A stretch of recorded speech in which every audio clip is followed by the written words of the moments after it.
Salut à tous, les études, c'est le moment de décider, de choisir quelle direction prendre, continuer d'étudier en France ou alors prendre la tangente, mais dans la bonne direction, bien préparée, bien encadrée pour ce faire.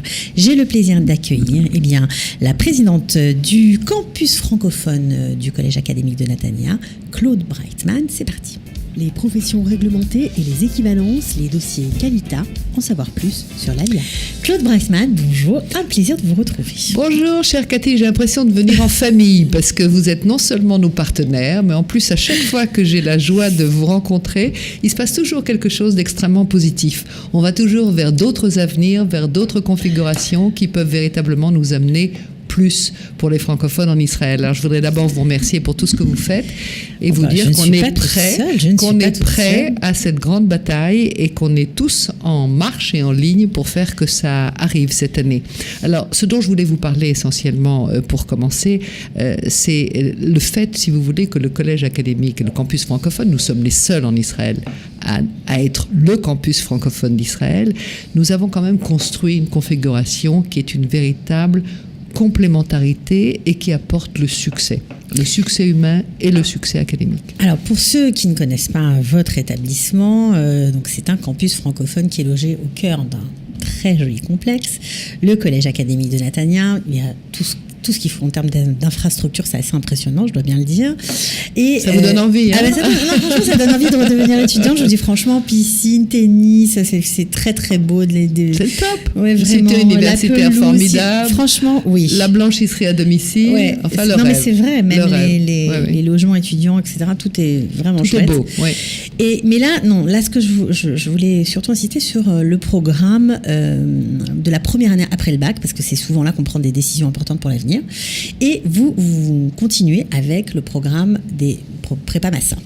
Absolument. Écoutez, franchement, ça c'est la clé. Ça fait 5 ans, voulez. Oui, c'est la 5e année. C'est la clé véritablement. On l'a vu parce qu'on sent ce qui se passe avec les étudiants après. On voit comment ils vivent cette année de préparation et à quel point c'est absolument essentiel de passer par là. Pourquoi ? Parce que d'abord on apprend l'hébreu. Ensuite, on vit au sein d'une cité universitaire, donc avec des jeunes diplômés des autres disciplines, si vous voulez, qui peuvent véritablement d'abord échanger avec vous, parce qu'on a quand même pas mal de Français. Oui. On a 170 Français qui se baladent. Mais il y a beaucoup d'Israéliens aussi, c'est ça qui est génial. Bien sûr, et on a beaucoup d'Israéliens. On a 4000 étudiants en tout et pour tout. Mais ce qui est important pour nos jeunes de Massa, c'est véritablement de pouvoir discuter, de parler, d'échanger avec des gens qui sont déjà passés par là et qui se retrouvent en première, en deuxième année, puis après en master. Alors ça les réconforte, si vous voulez, dans l'idée que pour préparer une bonne alia, dans des bonnes conditions, et bien entendu avoir une excellence dans l'éducation et les études qu'on leur propose, c'est de passer par ce stade d'1 an de préparation, de bien connaître Israël, d'aller se promener, de comprendre un certain nombre de choses, les fêtes, les traditions, le rythme d'Israël. C'est extraordinaire. Bon, on les a vus partir, par exemple, comme invités à l'Eurovision. Ils sont revenus avec des étoiles dans les yeux. Ils ont dit, c'est pas possible. Alors, Israël qui prépare ça et nous, en tant que groupe Massa, on est invités, on est au 5e rang, on hurle avec tout le monde et on est chez nous. C'est extraordinaire comme émotion. Ça, c'est très intéressant ce que vous nous dites, parce que vous insistez sur le côté un peu ludique. Voilà, exactement, du programme. Et c'est vrai que parfois les parents sont un peu dans un autre mouvement et ils ont l'impression que partir en Israël, pour faire quoi ? Vous allez visiter le pays, mais moi je m'en fous un peu, je préférerais que tu fasses une prépa en France ou que tu fasses des trucs sérieux. Alors, ils ne comprennent pas toujours, gens qui sont encore là, de l'intérêt de ces activités ludiques. Ils devraient demander aux 10 jeunes de l'école de journalisme en Israël, en France, de Gagosian, pourquoi ils sont venus en Israël. Ils n'étaient pas juifs en plus. Ils n'avaient même pas une bonne raison d'être là. Et pourtant, ils sont là et puis on les retrouve à I24 ailleurs parce qu'ils ont décidé de faire leur vie en Israël. Non, la vérité, si vous voulez, pour un parent, et je le comprends très bien, papa ou maman, il y a une inquiétude, parce qu'il ne faut quand même pas cacher la réalité d'Israël. C'est un pays miraculeux, mais quand même, il y a des moments de tension qui font peur. Ceci dit, si vous voulez, il faut savoir une chose, c'est que le collège prend la totale responsabilité des jeunes qui viennent en Israël. Et si, à un moment ou à un autre, il y a un danger quelconque, nous sommes les premiers à les mettre dans un avion pour rentrer. Jusqu'ici, ça ne s'est jamais produit, parce qu'à chaque fois qu'il y a eu une tension, il y a eu des missiles, ici ou là, même au centre d'Israël, on a appelé papa, maman, on a répondu au papa et aux mamans, et les enfants nous ont dit, on a 18 ans, c'est nous qui décidons, et on reste. Alors là, vous me répondez du côté sécuritaire, mais moi, je voulais plutôt vous emmener du côté des études, parce que c'est vrai que lorsqu'on a suivi une scolarité en France, ou ailleurs, mais surtout en France, on est un peu dans l'obsession de terminer vite et bien, de faire des hautes études très rapidement. Alors, est-ce que, et pour certaines familles, aller faire un an en Israël, c'est perdre un an? Alors, je vais vous choquer. Je vais vous dire, je crois que les études, d'une manière générale, universitaires, dans le monde entier, sont obsolètes. Et je crois qu'un des seuls endroits au monde où on peut véritablement se préparer au monde de demain, c'est Israël. C'est le high-tech, c'est l'innovation. Mais pas seulement dans ces domaines-là.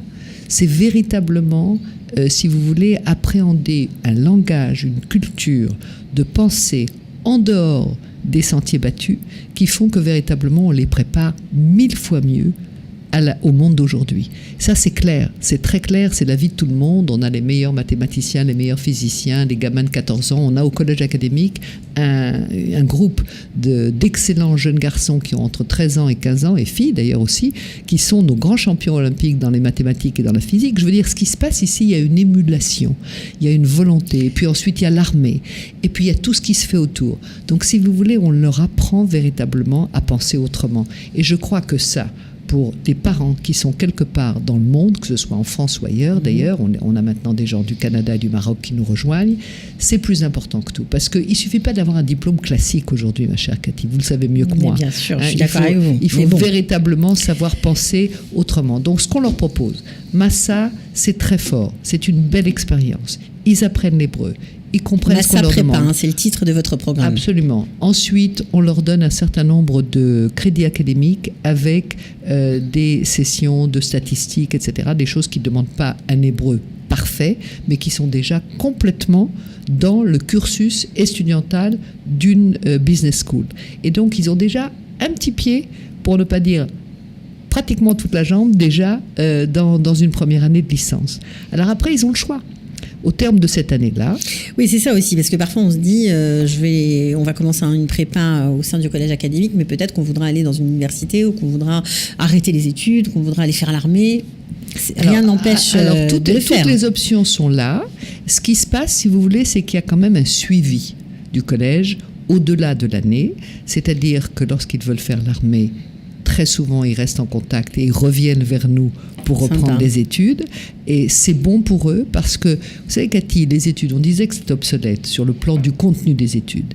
Mais il y a aussi autre chose qui manque terriblement. C'est la communication humaine. Ça manque partout. On a un nombre de jeunes qui viennent nous voir et qui nous disent on était des petits numéros dans une université ici ou là, si on n'était pas que... On n'a jamais serré la main d'un prof, on ne sait pas qui on était, on n'avait pas d'identité, on ne nous reconnaissait pas. Si on avait un problème, on ne savait pas vers qui se tourner, etc., etc. Nous, on est tout à fait dans une autre optique. Et notre, si vous voulez, secret, c'est véritablement de les aimer. C'est de les aimer au point de vouloir absolument qu'ils réussissent dans exactement ce qu'ils veulent faire. Et on y met tout notre cœur. Les moyens. On y met tout ce dont on peut, si vous voulez, ce qu'on peut imaginer quand il y a un souci, une petite amie, un ceci, une maman qui divorce, qui est en pleine dépression, etc. Tout ça, c'est la vie. Il faut bien le savoir. Il faut bien s'y coller. Donc ils ne sont pas lâchés seuls dans la nature. Et donc, on les accompagne main dans la main. On passe les examens. S'il y a un problème, on en passe un deuxième, mais on ne lâche rien. Parce qu'au bout du compte, ce qui est important, c'est de sortir avec une carte de crédit académique qui vous permet d'aller pratiquement dans tous les casmomates que vous désirez. Alors, si vous voulez après faire des études dans d'autres universités, vous êtes le bienvenu. Tout est possible. On leur offre quand même des choses très importantes et ça, je voulais en parler un petit peu avec vous. C'est que nous sommes les seuls au Collège académique de Netanya, par exemple, à proposer des diplômes en ce qu'on appelle en anglais sustainability, c'est-à-dire en environnement, en gestion de ressources naturelles. On a le plus grand professeur spécialiste des océans du monde qui aujourd'hui est demandé par le monde entier pour savoir un petit peu quel genre de nourriture on va pouvoir trouver dans les océans pour essayer de sauver la planète. C'est le professeur Dubinsky qui est donc à la tête de ce programme. Et nous avons également à la tête d'un autre programme, celui qui est notre président, qui nous a rejoint après malheureusement le décès du fondateur, le professeur Tzvi Arad, c'est M. Yaakov Hart, le professeur Yaakov Hart, qui est un immense médecin. Qui a créé un diplôme qui a créé un diplôme qui manquait terriblement en Israël. Parce que pour tous ceux qui ont les expériences des Coupat-Cholim et des hôpitaux en Israël, on sait à quel point la gestion, si vous voulez, au jour le jour de ces grands établissements, que ce soit les hôpitaux, que ce soit les dispensaires, que ce soit les Coupat-Cholim, il y a une qualité, si vous voulez, de médicale qui est exceptionnelle, ça c'est clair, mais au niveau de la gestion toute simple, de la bureaucratie, de il y a un diplôme qui a été créé grâce à lui dans votre établissement. Absolument, ça s'appelle la gestion des institutions médicales. Alors il y a beaucoup de choses, c'est sûr, mais bon, nous ce qui nous intéresse, c'est surtout en tout cas aujourd'hui, c'est ce programme Massa Prépa. Donc évidemment, qui dit Massa dit bourse, parce que ça coûte cher aussi de venir en Israël. On peut parler un peu. On est là pour ça. On est là pour ça aussi. Voilà, quand il y a un souci, écoutez, je crois que c'est à peu près autour de $1,000.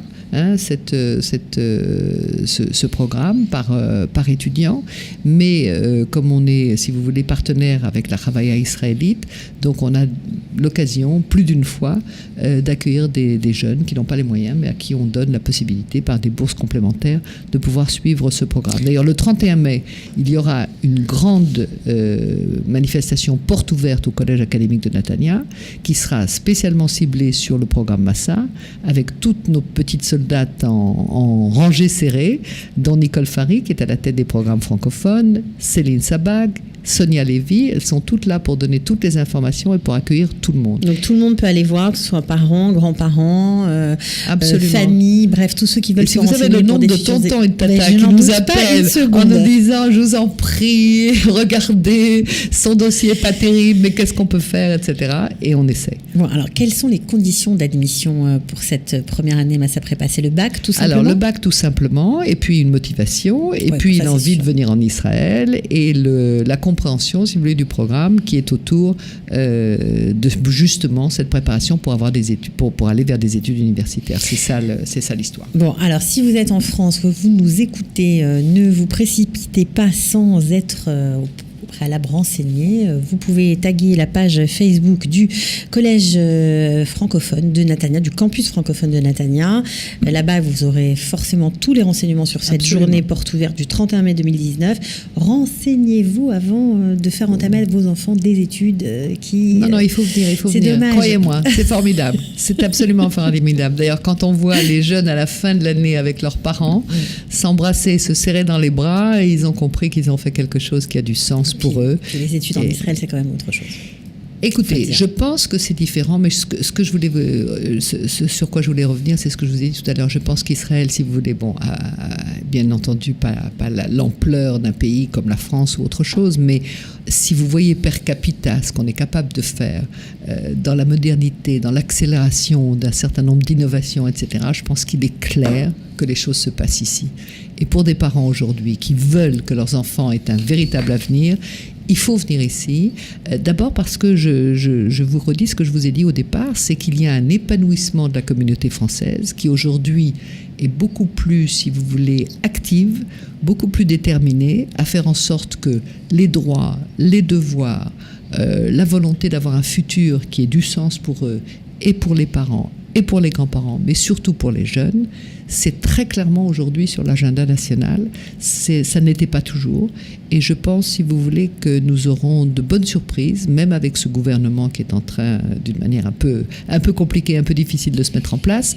Mais je pense que nous aurons, d'ailleurs grâce à vous, grâce à Marc Heiselberg, grâce à d'autres gens qui se sont complètement impliqués dans cette histoire, nous aurons un grand soutien du gouvernement israélien qui comprend profondément l'importance de l'Alliance de France, le sentiment, si vous voulez, justement, d'hésitation, d'un petit peu, qui est parfaitement compréhensible, d'interrogation de toute cette communauté juive de France qui quand même se pose des questions. Voilà, les réponses apparemment sont ici, donc renseignez-vous. Merci beaucoup Claude Breitman. J'étais ravie.